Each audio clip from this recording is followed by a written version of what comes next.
sauc Ieva, kā jau Venders minēja. Un tad īstais stāsts. Pirms 3 gadiem es pilnīgi noteikti, pirms 4 es gribēju sev saukt, esmu 100% biologs.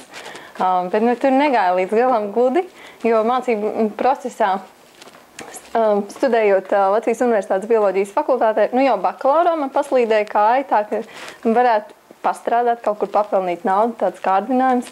Tad es noslīdēju no tās jomas nost un darīju kaut ko pilnīgi nesaistītu. Un es sapratu, ka nav savienojums, man tomēr vēl pie tās bioloģijas, un tad es iekāpu maģistrā. Un atkal tas kārdinājums ar to citu profesiju bija. Un atkal es noslīdēju, bet es atkal atgriezos tā kā pie biologiem, bet taisnība sakot diezgan ar mokām. Tas maģistrs tur nāca ar mammas stingro stāju blakus. Tu pabeigsi. Un tad jau procesā es jau domāju, kāpēc visu laiku sanāk novirzīties. Un tā kā iekšēji, lai it kā gribētos būt biologam, gribētos būt zinātniekam, bet man ļoti saistīta tā komunikācija, kas ir ar skolēniem, kas ir vispār ar cilvēkiem.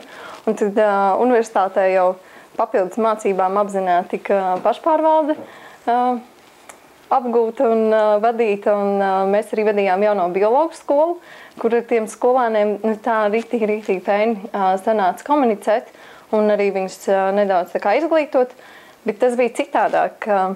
Tas bija strādāt ar skolēniem, kuri grib zināt to bioloģiju.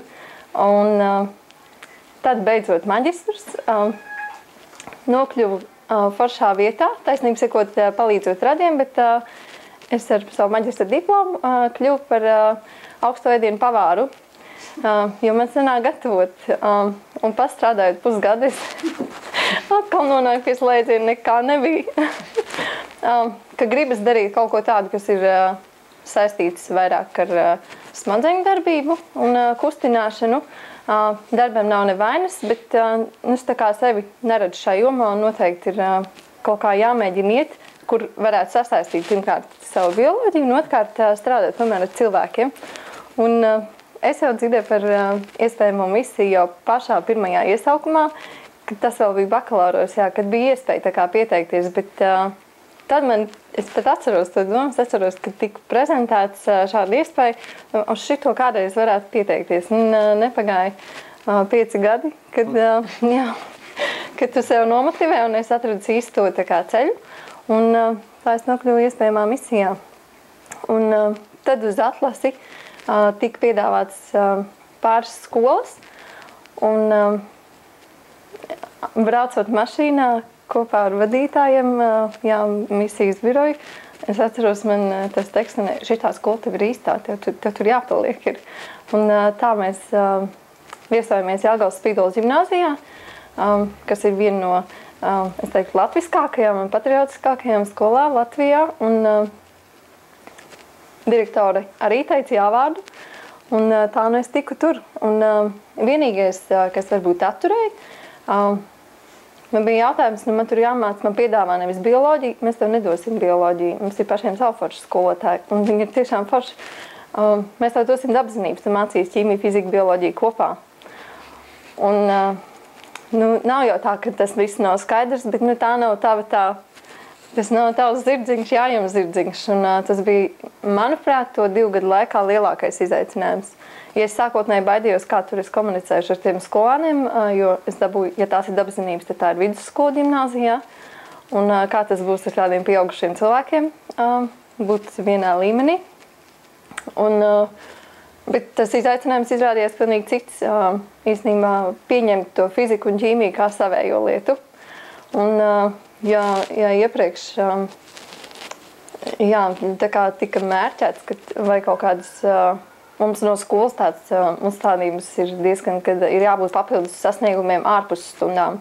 Ir jābūt dalībai konkursos, un tā ir spīdola, viņai jāspīd ir.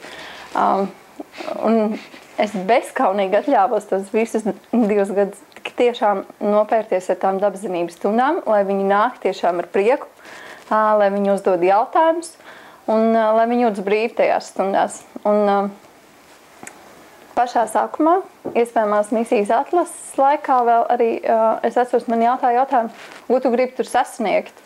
Un tad tādā naivā cerībā es teicu, tā lai visi uzdod jautājumus un visiem viss interesē tieši par bioloģiju. Nu, ar savu 100% bioloģiju pārliecību. Nu, tā, protams, nav.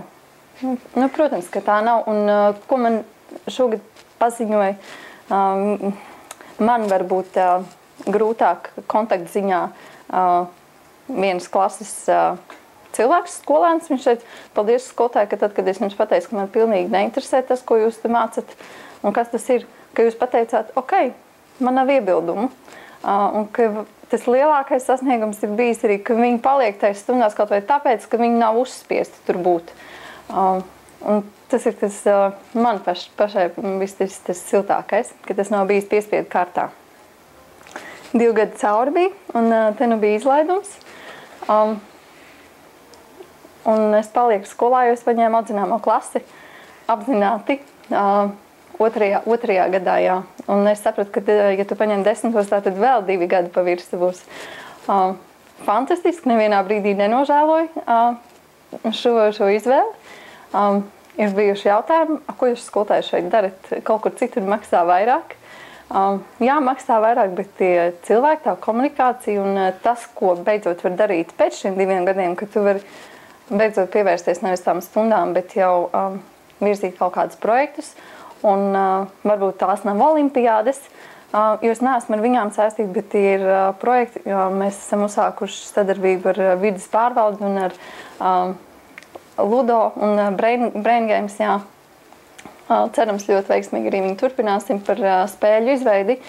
Un tie ir tādi mazie projekti, kur tev dod to gandarījumu tā, ka tu nestāv uz vietas.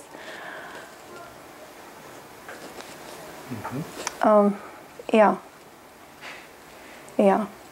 Un noslēgumā es zinu, ka citiem tas ir par rezultātiem dalībniekiem.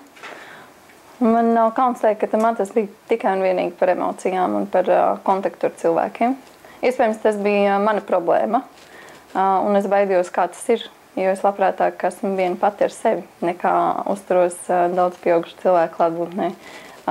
Bet nu jau ir tā, ka es noteikti neesmu skolotāja istabā, es labāk esmu vienā telpā ar skolēniem, ar pieaugušiem cilvēkiem.